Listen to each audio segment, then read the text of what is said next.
What is going on? How's everybody doing today? Hope everybody's having a good day so far. Hope everybody has had a good week so far. It's the holiday season. Love this time of the year, and hope everybody is having a good holiday season so far. You're enjoying the chilly weather. You're enjoying the holiday drinks and everything, holiday snacks, pretty much everything that comes with Christmas for all who celebrate, of course. So we have some Vanderbilt football to talk about. So Diego Pavia, your quarterback, just finished second in the Heisman voting. He's out of eligibility. You're going to be looking for a quarterback for 2026. You have all the momentum in the world for this Vanderbilt program over in Nashville. You have Clark Lee re-signed. He's there. He's going to be there for a while. Got your coach locked down, got your staff locked down. You're looking for a quarterback now. So I have a few different points to make about whether what Vandy should really do and what I think they'll do at quarterback for 2026. Now, if you're a Vanderbilt fan and you're watching this, drop a comment. Let me know what you think Vanderbilt should do. Let me know what you would do if you were Vanderbilt. Who would you start at quarterback? Who would you bring in from the transfer portal? Because I expect Vanderbilt to be I expect them to be players in the transfer portal. I think they're going to load this offense for whichever quarterback is under center next year. Going to be very interesting. Because, like I said, if they do decide to go the transfer portal route, it's going to be a hot spot. It's going to be a hot spot. Vanderbilt is still on the rise. Still a good program. Like I said, they're on the rise. Going to be a very hot spot. You just saw what Diego Pavia did. I think it's going to be very intriguing for transfer quarterbacks to come in and want to do the same thing. So we'll get straight into the candidates. First one is Jared Curtis. So I'm sure you know about him if you're a Vanderbilt fan. I'm sure you know about him if you're not a Vanderbilt fan. This was one of the biggest shocks of National Signing Day or early signing day period this week or this year for this signing class, and that is Jared Curtis flipping from Georgia. Vanderbilt made a very strong push down the stretch to keep Jared Curtis at home in Nashville, Tennessee, to stick with or to flip to the Commodores, and that shocked a lot of people. We saw earlier in the season, Vandy. It seemed like they were making a pretty heavy push to get Jared Curtis. We saw Jared Curtis visiting a few Vandy games. They spoke to him about it. He kind of denied it, said he was fully committed to Georgia, and that he was just visiting, pretty much having fun, going to watch some football. Turns out, I think it was pretty obvious. I think we all knew, because as a recruit, you kind of have to play it off that way. I think we all knew Vandy was making that push, and there was some mutual interest there. Now, I did hear that Vandy paid Jared Curtis more than what Georgia was looking to pay him, so that's saying something. What I think that is saying is you bring in Jared Curtis to be your quarterback straight off the bat. Straight off the bat. Number one quarterback in his class, or number one quarterback in his class, number one quarterback in Tennessee, number one nationally. That's saying something. Now, if you outbid Georgia for him, and you're looking for a quarterback next year, Vanderbilt doesn't have the absolute biggest budget. Do you really go out and still get a transfer quarterback? I don't think so. I think Jared Curtis is your guy next year. That's my prediction. I think you go out and pay a guy that much and make that strong of a push to get him because you want to be players next year still. You still want to be players next year. And like I said, I think you want Jared Curtis under center next year. I think that's why they made such a big push to get him because they know they're in the quarterback market and maybe they don't think they can go out there and land one of the big transfer portal quarterbacks. Maybe they didn't like what they saw that was possibly going to shape up around the transfer portal. Because obviously these programs, I'm sure they've talked to people before the portal opened. I'm sure all of these colleges do. That's just what I think. But yeah, I really do think that you outbid Georgia to bring in Jared Curtis to start straight off the bat. If I had to make an early prediction, Jared Curtis is your starting quarterback for Vanderbilt next year. But again, there's still a possibility that they go the transfer portal route. And there are three names that intrigue me a lot that I think would be a good move for Vanderbilt. And I think I like the fits. So we'll get straight into that. And the first one is Brendan Sorsby. So I will say off the bat, as of right now, it looks like Brendan Sorsby will end up at Texas Tech. That's what I predict. Seems like his significant other is at Texas Tech, transferred from Cincinnati, I believe. I think she's on the volleyball team or something. I've been seeing posts about it. Transfer from Cincinnati to Texas Tech. Brendan Sorsby is from Texas, played in Texas, from Texas. I think it makes all the sense in the world because that's another team that's heavily in the market for a quarterback, and that's a team that has all the money in the world that they can spend, and they really want to be players next year as well. So I think that Brendan Sorsby does end up there. But if he don't end up there, and Vanderbilt really isn't looking for Jared Curtis to start year one, maybe they want to let Jared Curtis sit behind a guy like Brendan Sorsby for 1 year, or some of the other guys I'm going to name. Who knows? Because that's worked for some quarterbacks in the past.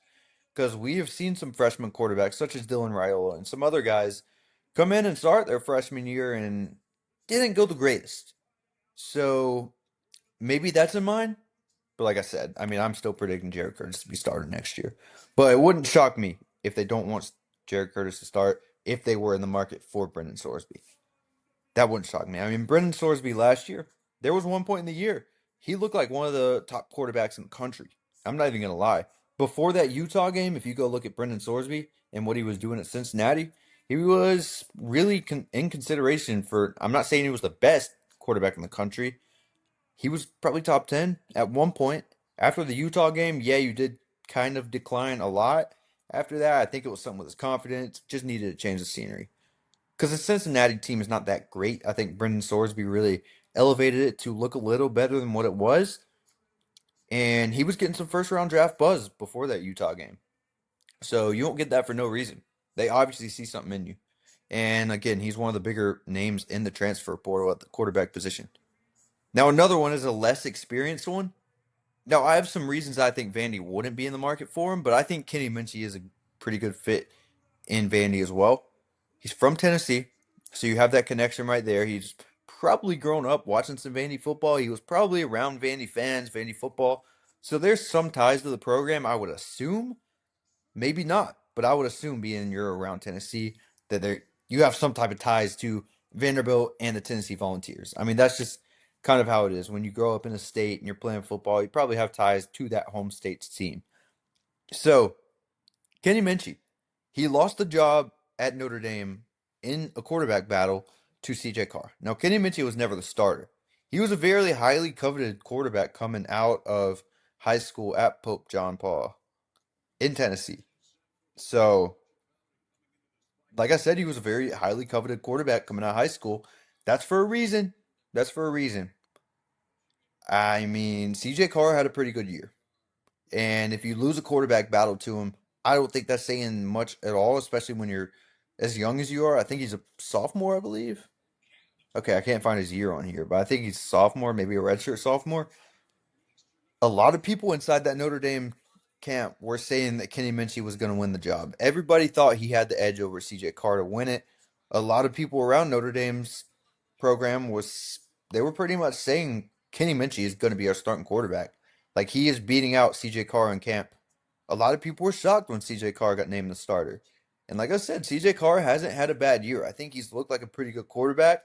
I think if he develops more than CJ Carr is going to be a good quarterback. So losing a quarterback battle to him, I don't think that's saying much. Like I think that may be a good thing, if anything, especially when a lot of people are saying that you beat him out in that battle. Now I think Kenny Minchie could come in and make a immediate impact at Vanderbilt. Yeah, there are some questions because he hasn't gotten many reps, and you don't really know what you're getting. Maybe you bring him in to battle it out with Jared Curtis.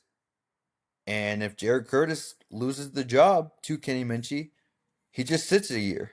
He sits a year and you kind of figure it out from there. I don't know. I don't know. Now, the next one. When he first hit the portal, or when it was rumored that he was going to hit the portal, there were automatically some Vanderbilt ties. I think he fits this Vanderbilt system very, very good. This kid, he could sling the ball around. He had over 1,000 yards rushing on the ground as a quarterback. True dual threat quarterback. He reminds me kind of a little bit of Diego Pavia, like play style wise. He can use his legs. He can use his arm if he needs to. Seemed at one point that it was Vanderbilt or nothing for Colton Joseph. In my opinion, I do think Vanderbilt is out of the race because, like I said, I've predicted it that Jared Curtis is most likely going to be our quarterback. in 2026. But if they do hit the transfer portal route, I expect them to be pretty heavily involved in the Colton Joseph market. He's a very intriguing name in the transfer portal coming from the group of five. You don't really know exactly what you have, but you see all the potential there again. I think that's a lot of these transfer quarterbacks. I, like I said, I really love the fit. I think Colton Joseph is a super explosive player, very good player. I think Vandy fans will have a blast watching him. I think Vandy fans will love him there. But I do think a lot of Vandy fans also want to see Jared Curtis straight off the bat. I'm just saying I don't know if it's the greatest idea to start a freshman quarterback right off the bat because we've seen it fail kind of more times than we've seen it succeed. But then again, what I've seen from Jared Curtis, he's special. He's special. And it seems like he if it seems like if there's anybody that can come in and make an impact year one, it could be Jared Curtis. I think Jared Curtis looks like he has all the tools, looks like he's ready. Looks like he is ready. So my final prediction, like I've said like 20 times in this video, I think Jared Curtis is going to be your quarterback in 2026. That's just what I think. Now, like I said, if you're a Vanderbilt fan, let me know in the comments what you think. Let me know what you want. If any of these quarterbacks in the transfer portal intrigue you, if there are any that I didn't name that maybe intrigue you, or if you just want Jared Curtis to start, let me know what you think. I want to get your opinions.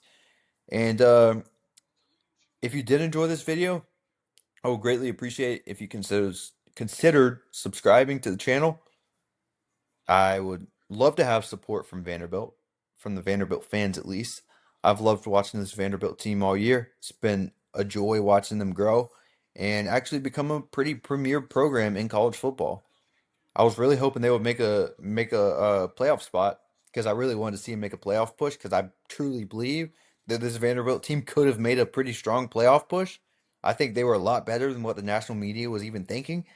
And yeah, anyways, that's pretty much all we have here. Gonna do a lot of Vanderbilt content, especially when we learn more about what's gonna happen at quarterback and if there are any staff changes or some other stuff in the transfer portal. Because like I said, I think Vandy's gonna be players in the transfer portal. So stay tuned for all those videos and yeah, thank you guys for the support.